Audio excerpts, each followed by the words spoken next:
Mean minus mode divided by standard deviation. Correlation coefficient എന്ന് പറഞ്ഞാൽ geometrical mean of regression coefficient ആണ്. Hello all, welcome to competitive cracker. ഞാൻ ശ്രീപ്രിയ. അപ്പോൾ UGC net എക്കണോമിക്സിന്റെ date ഒക്കെ വന്നിട്ടുണ്ട്. June 10 തൊട്ടാണ് എക്സാം സ്റ്റാർട്ട് ചെയ്യുന്നത്. അപ്പൊ ഇനി വെറും 2 months കൂടെ അതിനായിട്ടുള്ളൂ. എല്ലാവരും അതിനുള്ള പ്രിപ്പറേഷനാണെന്ന് വിശ്വസിക്കുന്നു. അപ്പൊ ഈ യൂട്യൂബ് ചാനലിൽ ഇതിനു മുമ്പും ധാരാളം UGC നെറ്റ് എക്കണോമിക്സിന്റെ പ്രീവിയസ് ഇയർ ക്വസ്റ്റ്യൻസും MCQസും തിയറീസും ആയിട്ടുള്ള വീഡിയോസ് വന്നിട്ടുണ്ട്. എല്ലാവരും അത് കണ്ടിട്ടുണ്ടെന്ന് വിശ്വസിക്കുന്നു. നിങ്ങളുടെ പ്രിപ്പറേഷൻ അത് എന്താണെങ്കിലും ഹെൽപ്പ് ചെയ്യും. അപ്പൊ ഇന്നത്തെ വീഡിയോ എന്ന് പറയുന്നത് നമ്മൾ സ്റ്റാറ്റിസ്റ്റിക്സ്, അതൊരു ഇമ്പോർട്ടന്റ് ടോപ്പിക് ആണ്. എക്കണോമിക്സിൽ നമുക്ക് ക്വസ്റ്റ്യൻസ് വരാറുണ്ട്. സ്റ്റാറ്റിസ്റ്റിക്സിലെ കുറച്ച് MCQs ആണ് ഇന്നത്തെ വീഡിയോയിൽ നമ്മൾ നോക്കാൻ പോകുന്നത്. ഓക്കെ, ഇപ്പൊ first question, which one of the following denotes the probability of rejecting null hypothesis when it is false? അപ്പോ probability of rejecting null hypothesis നമ്മൾ റിജക്ട് ചെയ്യാണ്, അത് ഫോൾസ് ആയതുകൊണ്ട് നമ്മൾ റിജക്ട് ചെയ്യുന്നു. അതിനെ നമ്മൾ എന്ത് പറയുന്നതാണ് question. Probability of type 1 error നമുക്ക് തന്നിട്ടുണ്ട് A, probability of type 2 error തന്നിട്ടുണ്ട് B.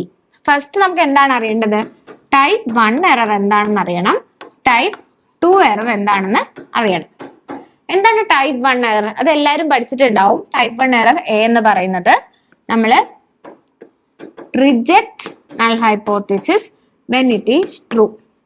നൾ ഹൈപ്പോത്തസിസ് ട്രൂ ആയിരുന്നു, പക്ഷെ നമ്മൾ അതിനെ റിജക്ട് ചെയ്ത് കളഞ്ഞു. അതിനെ നമ്മൾ എന്ത് പറയും? ടൈപ്പ് 1 എറർ എന്ന് പറയും. പക്ഷെ ഇവിടെയോ നമ്മള് അക്സെപ്റ്റ് ചെയ്തു നൾ ഹൈപ്പോത്തസിസിനെ, പക്ഷെ അത് ഫോൾസ് ആയിരുന്നു. ഇതാണ് മോർ സീരിയസ് അല്ലെ. നമ്മൾ ഫോൾസ് ആയിരുന്നിട്ട് കൂടി അതിനെ അക്സെപ്റ്റ് ചെയ്തു നൾ ഹൈപ്പോത്തസിസിനെ. അതിനെ നമ്മൾ ടൈപ്പ് 2 എറർ B എന്ന് പറയുന്നു. ഓക്കെ, അതാണ് ടൈപ്പ് 1 എററും ടൈപ്പ് 2 എററും. ഇവിടെ ചോദിച്ചിരിക്കുന്നത് എന്താണ്? Rejecting null hypothesis when it is false. False ആയിട്ട് കൂടി നമ്മൾ അതിനെ റിജക്ട് ചെയ്താൽ എന്ത് പറയുന്നു എന്നുള്ളത്. ഇനി നമുക്ക് വേറെ 2 കാര്യങ്ങളും കൂടെ നോക്കാം. ഇത് ട്രൂ ആയിരുന്നപ്പോ നമ്മൾ റിജക്ട് ചെയ്തതിനെ A എന്ന് പറയും. അപ്പൊ നമ്മൾ ഇവിടെ accept null hypothesis when it is true, അതിനെ നമ്മൾ എന്ത് പറയും? 1 മൈനസ് A എന്ന് പറയും. Accept null hypothesis when it is true ആണെങ്കിൽ 1 മൈനസ് A എന്ന് പറയും. Reject null hypothesis when it is false, അതിനെ നമ്മൾ എന്ത് പറയും? 1 മൈനസ് B എന്ന് പറയും. Reject null hypothesis when it is false ആണെങ്കിൽ 1 മൈനസ് B എന്ന് പറയും. അപ്പൊ ഇതിന്റെ ആൻസർ കണ്ടുപിടിക്കാലോ. Rejecting null hypothesis when it is false, അതെന്താണ്? 1 മൈനസ് B ആണ് ആൻസർ. അപ്പൊ ടൈപ്പ് 1 എറർ എന്താണ്, ടൈപ്പ് 2 എറർ എന്താണ്, നമ്മൾ ആദ്യം കണ്ടുപിടിക്കാം. പിന്നെ അതിൽ നിന്നും അതിന്റെ നേരെ ഓപ്പോസിറ്റ്, റിജക്ട് ചെയ്തു, ട്രൂ ആയിരുന്നപ്പോൾ റിജക്ട് ചെയ്തതിന് നമ്മൾ A എന്ന് പറയുമെങ്കിൽ, ട്രൂ ആയിരിക്കുമ്പോൾ അക്സെപ്റ്റ് ചെയ്താൽ നമ്മൾ 1 മൈനസ് A എന്ന് പറയും. ഫോൾസ് ആയിരിക്കുമ്പോൾ അക്സെപ്റ്റ് ചെയ്താൽ നമ്മൾ B എന്ന് പറയുകയാണെങ്കിൽ, ഫോൾസ് ആകുമ്പോൾ റിജക്ട് ചെയ്താൽ നമ്മൾ 1 മൈനസ് B എന്ന് പറയും. അപ്പൊ ഈ ഒരു ടേബിള് നന്നായിട്ട് നമ്മൾ ഓർത്ത് വെക്കണം. അതായത് A എന്താണ്, 1 മൈനസ് A എന്താണ്, B എന്താണ്, 1 മൈനസ് B എന്താണ്. അപ്പൊ ഈ ക്വസ്റ്റിന്റെ ആൻസർ വരുന്നത് എന്താണ്? 1 മൈനസ് B ആണ് ഈ ക്വസ്റ്റിന്റെ ആൻസർ വരുന്നത്. ഓക്കെ, അടുത്ത question. In a frequency distribution the standard deviation is 20, value of median is more than mean by 6. അതായത് മീഡിയൻ മൈനസ് മീൻ എന്ന് പറയുന്നത് ഇവിടെ എന്താണ്? 6 ആണ്. മീഡിയൻ മൈനസ് മീൻ എന്ന് പറയുന്നത് 6 ആണ്. What will be the coefficient of skewness? Coefficient of skewness എന്താണെന്നാണ് നമ്മുടെ ക്വസ്റ്റ്യൻ. നമുക്ക് ആദ്യം തന്നെ ഇക്വേഷൻ ഒന്ന് നോക്കാം. ഇതാണ് ഇക്വേഷൻ. കോഎഫിഷ്യന്റ് ഓഫ് സ്ക്യൂനെസിന്റെ equation mean minus mode divided by standard deviation. അപ്പോൾ നോക്കൂ, നമുക്ക് ഇവിടെ തന്നിരിക്കുന്നത് മീനും മീഡിയനും ആണ്.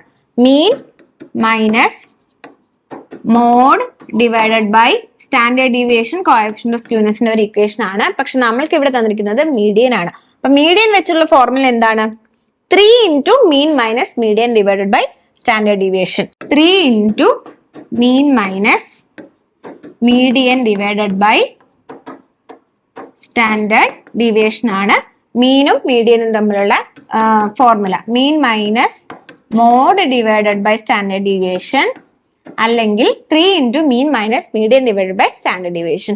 ഇവിടെ തന്നിരിക്കുന്നത് median minus mean, median minus mean equal to എന്താ തന്നിരിക്കുന്നത്? 6 എന്ന് തന്നിട്ടുണ്ട്.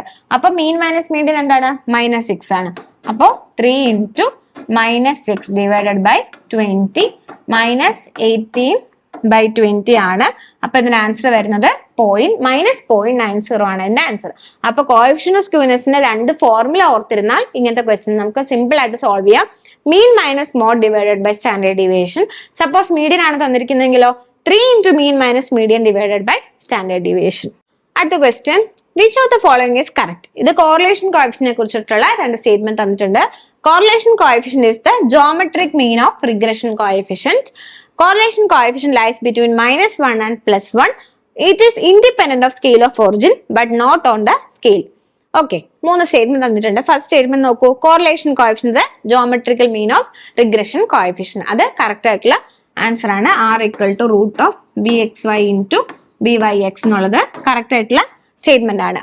രണ്ടാമത്തത്, correlation coefficient lies between -1 and +1.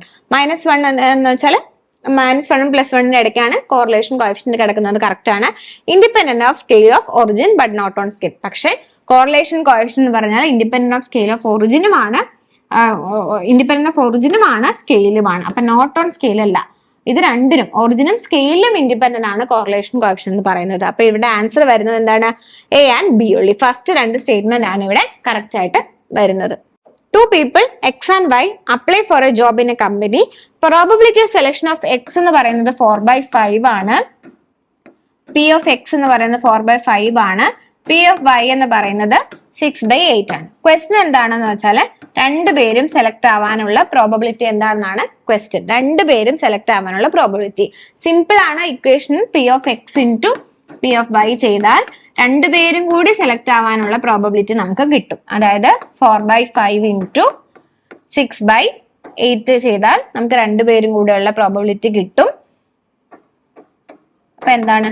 6/10 ആണ്. ഒന്നും കൂടി പറയാം. പ്രോബബിലിറ്റി ഓഫ് എക്സ് നമുക്ക് കിട്ടിയിട്ടുണ്ട് 4/5. അതുപോലെ തന്നെ പ്രോബബിലിറ്റി ഓഫ് വൈ ഉണ്ട് 6/8. രണ്ടുപേരും സെലക്ട് ആവാനുള്ള പ്രോബിലിറ്റി, ഒരുമിച്ച് സെലക്ട് ആവാനുള്ള പ്രോബിലിറ്റി എന്ന് പറയുന്നത് P of X × P of Y ആണ്. രണ്ടും കൂടി മൾട്ടിപ്ലൈ ചെയ്യുക. അപ്പൊ 4.5 × 6.8 മൾട്ടിപ്ലൈ ചെയ്യുമ്പോൾ നമുക്ക് എന്ത് കിട്ടും? 6/10 കിട്ടും. ഇതൊക്കെ പ്രോബിലിറ്റിയുടെ ഫോർമുല വെച്ചിട്ട് ഈസി ആയിട്ട് ചെയ്യാവുന്ന ക്വസ്റ്റ്യൻസ് ആണ്. അടുത്തത്, a coin is thrown 3 times. ഒരു കോയിൻ 3 തവണ ത്രോ ചെയ്തിട്ടുണ്ട്. What is the probability that at least 1 head is obtain? ഒരു ഹെഡ് എങ്കിലും കിട്ടണം എന്നുള്ള പ്രോബബിലിറ്റി. 3 തവണയാണ് ഒരു കോയിൻ നമ്മൾ ടോസ് ചെയ്യുന്നത്. ഓക്കെ, അപ്പൊ ഏതൊക്കെ കോമ്പിനേഷൻ വരാം? അതായത് ഫസ്റ്റ് ടൈം എന്ത് വരാം, സെക്കൻഡ് ടൈം എന്ത് വരാം, തേർഡ് ടൈം എന്ത് വരാം? അങ്ങനെ 3 തവണ ചെയ്യുമ്പോൾ നമ്മുടെ cases, total number of cases എന്ത് വരും? ടോട്ടൽ കേസസ് എന്ത് വരും? = 2 cube. 3 തവണ, അതായത് 2 സൈഡ് ഉണ്ട്, 3 തവണ. അപ്പൊ 2 cube = 8 ആണ്. എങ്ങനെയാ വരുന്നതെന്ന് ജസ്റ്റ് നമുക്ക് നോക്കാം. ഇപ്പൊ ഫസ്റ്റ് 3 തവണയും ഹെഡ് വന്നു. ഫസ്റ്റ് ഹെഡ് വന്നു, പിന്നെ ടെയിൽ വന്നു, പിന്നെ ഹെഡ് വന്നു. 2 തവണ ഹെഡ് വന്നു, പിന്നെ ടെയിൽ വന്നു. അങ്ങനെ 2 തവണ ടെയിൽ വന്നു. അങ്ങനെ പോകും.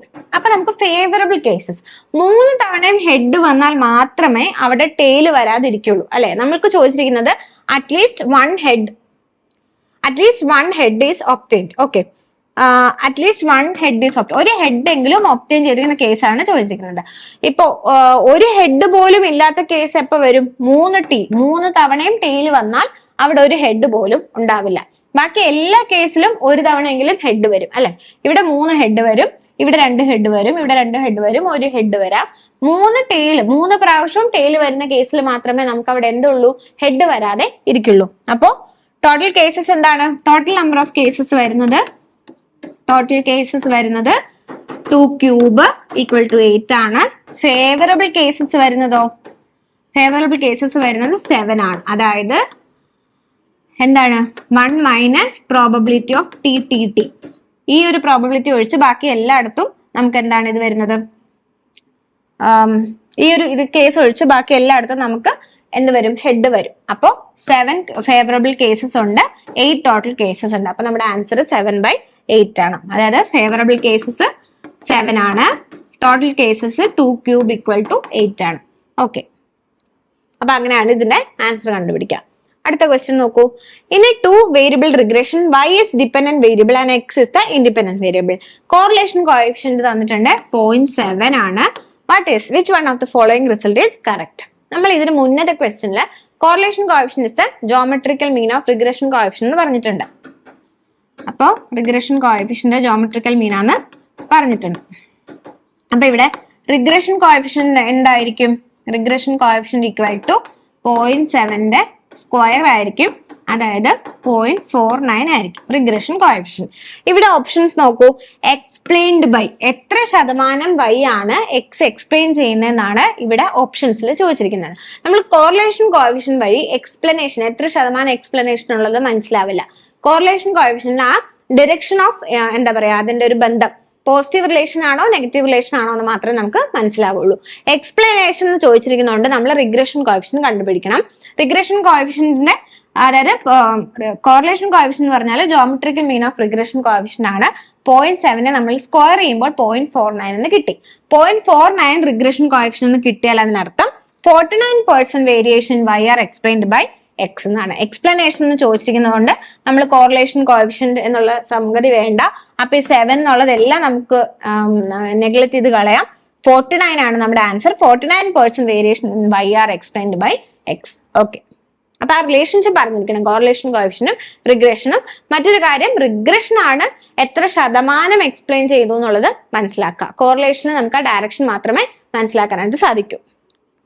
അടുത്ത question, average value of series is 320. അതായത് മീൻ എന്ന് പറയുന്നത് 320 ആണ്.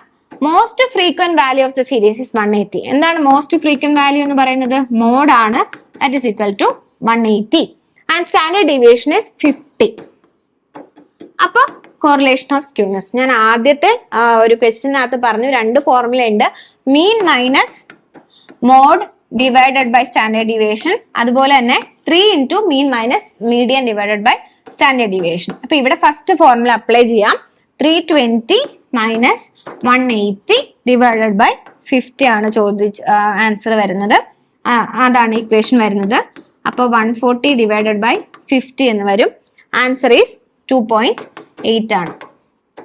2.8 ആണ് ആൻസർ. ആൻസർ 2 ആണ്. 2.8 ആണ് ആൻസർ. അപ്പൊ രണ്ട് formula, mean minus mode divided by standard deviation, also 3 into mean minus median divided by standard deviation. ഇവിടെ മീൻ തന്നിട്ടുണ്ടായിരുന്നു, മോഡ് തന്നിട്ടുണ്ടായിരുന്നു. നമ്മളിപ്പോ ഫസ്റ്റ് ഫോർമുല എടുത്തു. 320 minus 180 divided by 50, 2.8. Question. In a college, there are 1,200 students.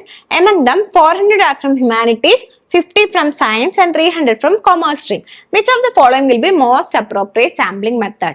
Okay, simple random sampling ആണോ, systematic ആണോ, cluster ആണോ, stratified random sample ആണോ? ഒരു കോളേജിൽ 1,200 സ്റ്റുഡൻസ് ഉണ്ട്.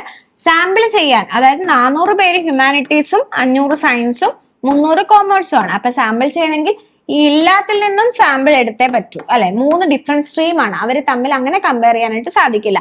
അപ്പൊ എന്താണ്, അതൊരു സ്ട്രാറ്റിഫൈഡ് റാൻഡം സാമ്പിളിംഗ് ആണ്. സ്ട്രാറ്റിഫൈഡ് റാൻഡം സാമ്പിളിംഗ് ആയിരിക്കും അവിടെ മോസ്റ്റ് അപ്രോപ്രിയേറ്റ്. 3 ഡിഫറെന്റ് സ്ട്രീംസ് ഉണ്ട്, 3 ഡിഫറെന്റ് സ്ട്രാറ്റ ഉള്ളതുകൊണ്ട്. ഓക്കെ, അടുത്തത് Fisher's method of constructing index is called ideal because. നമ്മൾ ഫിഷർ ഇൻഡെക്സിനെ പറ്റിയിട്ടാണ് സംസാരിക്കുന്നത്. It is based on geometrical mean which is theoretically considered to be the best average for constructing index number. രണ്ടാമത്തത് satisfies both time and factor reversal test. Reversal test also takes only base year prices and quantities and unbiased. ഇതിൽ ഏതാണ് correct ആയിട്ടുള്ള 3 statement? ഏതാണ് ഇത്? Takes only base year price and quantities എന്ന് പറയുന്നത് തെറ്റാണ്. ബേസിയറും current ഇയറും consider ചെയ്യുന്നുണ്ട്. നമ്മൾ ലാസ്റ്റ് പേഴ്സും അതുപോലെ തന്നെ പാഷയുടെയും കൂടെ ചേർത്തിട്ടാണ് ഫിഷേഴ്സ് വരുന്നത്. അപ്പൊ നമ്മൾ ബേസ് ഇയറും കറണ്ട് ഇയർ പ്രൈസസും കൺസിഡർ ചെയ്യുന്നുണ്ട്. ബാക്കി 3 സ്റ്റേറ്റ്മെന്റും കറക്റ്റ് ആണ്. അതായത് ജോമെട്രിക്കൽ മീൻ ആണ് എടുക്കുന്നത്, also satisfies both time and factor reversal ആണ്, ഓൾസോ അൺബയസ്ഡ് ആണ്. ഇത് 3ഉം എടുക്കുന്നുണ്ട്. അടുത്തത് if the observations selected purposely. നമ്മൾ റാൻഡം സാമ്പിളിംഗിന്റെ കുറച്ച് കാര്യങ്ങളാണ് നോക്കുന്നത്. If the observations are selected purposely it is called non random sampling. If the observations are selected ad hoc എന്ന് പറഞ്ഞാൽ ടെമ്പററി ആയിട്ടാണ് ചെയ്യുന്നതെങ്കിലും അവിടെ നോൺ റാൻഡം സാമ്പിളിംഗ് എന്ന് പറയുന്നു. If the observation is selected systematic manner, it is called non-random sampling. If the observation is selected on the basis of judgment, it is called non-random sampling. Random non random എന്ന് പറഞ്ഞാൽ എന്താണ്? Random എന്ന് പറഞ്ഞാൽ എല്ലാ ഒബ്ജക്റ്റിനും choose ചെയ്യപ്പെടാനുള്ള equal chances ഉണ്ട്. Non random എന്ന് പറഞ്ഞാൽ അങ്ങനെ ഒരു ഈക്വൽ ചാൻസസ് ഇല്ല. ഫസ്റ്റ് വൺ നോക്കൂ, പർപ്പസീവ്ലി നമ്മൾ സെലക്ട് ചെയ്യുമ്പോൾ അവിടെ ഒരു ഈക്വൽ ചാൻസസ് ഉണ്ടോ? ഇല്ല. അപ്പൊ അതൊരു നോൺ റാൻഡം സാമ്പിളിംഗ് ആണ്, അത് കറക്റ്റ് ആണ്. രണ്ടാമത്തത് ടെമ്പററി, തൽക്കാലത്തേക്ക് ഒരു ടീമിനെ ഉണ്ടാക്കുമ്പോൾ നമ്മൾ അത്യാവശ്യമുള്ള ആൾക്കാരെ അല്ലെങ്കിൽ ഇമ്മീഡിയറ്റ് ആയിട്ടുള്ള ആൾക്കാരെയാണ് നമ്മൾ എടുക്കുന്നത്. അപ്പോഴും എല്ലാവർക്കും ഈക്വൽ ചാൻസ് ഇല്ല, അതും ഒരു നോൺ റാൻഡം സാമ്പിളിംഗ് ആണ്. നമ്മൾ സിസ്റ്റമാറ്റിക് മാനറിലാണ് എടുക്കുന്നെങ്കിൽ അവിടെ എല്ലാവർക്കും ഒരു ഈക്വൽ ചാൻസ് ഉണ്ട്. അപ്പൊ അതൊരു നോൺ റാൻഡം സാമ്പിളിംഗ് അല്ല, അതൊരു റാൻഡം സാമ്പിളിംഗ് ആണ്. നാലാമത്തെ നോക്കൂ, ജഡ്ജ്മെന്റ് വഴിയാണ് നമ്മൾ എടുക്കുന്നെങ്കിൽ അവിടെയും എല്ലാവർക്കും ഒരു ഈക്വൽ ചാൻസ് ഇല്ല, അപ്പൊ അതും ഒരു നോൺ റാൻഡം സാമ്പിളിംഗ് ആണ്. അപ്പൊ ഇവിടെ കറക്റ്റ് ആൻസർ വരുന്നത് 1, 2 and 4 ആണ്. ഓക്കെ, ഇന്നത്തെ ക്ലാസ്സിൽ നമ്മൾ സ്റ്റാറ്റിസ്റ്റിക്സിനെ കുറച്ച് MCQs, അതായത് സ്ക്യൂനെസ്സിനെ ബേസ് ചെയ്ത് പ്രോബബിലിറ്റിയെ ബേസ് ചെയ്തിട്ടൊക്കെ കുറച്ച് MCQs നമ്മൾ നോക്കി. അപ്പൊ ഇനി ആദ്യം ഞാൻ പറഞ്ഞ പോലെ തന്നെ ഇനി 2 മാസം 60 ദിവസം കൂടി നമുക്ക് എക്സാം ക്രാക്ക് ചെയ്യാനായിട്ടുള്ള സമയമുള്ളൂ. അപ്പൊ കോമ്പറ്റേറ്റീവ് ക്രാക്കർ നിങ്ങൾക്ക് അതിനായിട്ടൊരു 60 ഡേയ്സിന് ക്രാഷ് ബാച്ച് സ്റ്റാർട്ട് ചെയ്തിട്ടുണ്ട്. അപ്പൊ നമുക്ക് അവിടെ സിലബസ് ബേസ്ഡ് റെക്കോർഡഡ് ആയിട്ടുള്ള ക്ലാസ്സുകൾ ലഭിക്കും, ഡൗട്ട് ക്ലിയറൻസ് സെഷൻസ് ഉണ്ടാവും, പ്രീവിയസ് ക്വസ്റ്റിന്റെ ഡിസ്കഷൻ ഉണ്ടാവും, അതുപോലെ തന്നെ PDF നോട്ട്സും നിങ്ങൾക്ക് അവൈലബിൾ ആയിരിക്കും. അപ്പൊ ഈ 60 ഡേയ്സിന്റെ സമയം പാഴാക്കാതെ വേഗം തന്നെ കോമ്പറ്റേറ്റീവ് ക്രാക്കറിന്റെ ക്രാഷ് ബാച്ചിലേക്ക് നിങ്ങൾ ജോയിൻ ചെയ്യുക. ഇതുപോലുള്ള മറ്റു വീഡിയോസിനായിട്ട് ഈ യൂട്യൂബ് ചാനൽ സബ്സ്ക്രൈബ് ചെയ്യുക. ഈ വീഡിയോ ഇഷ്ടപ്പെട്ടെങ്കിൽ ലൈക്ക് ചെയ്യുക, ഷെയർ ചെയ്യുക, നിങ്ങളുടെ ഫ്രണ്ട്സുമായിട്ടൊക്കെ ഷെയർ ചെയ്യുക, നല്ല നല്ല കമന്റ്സ് ഇടുക. Thank you so much.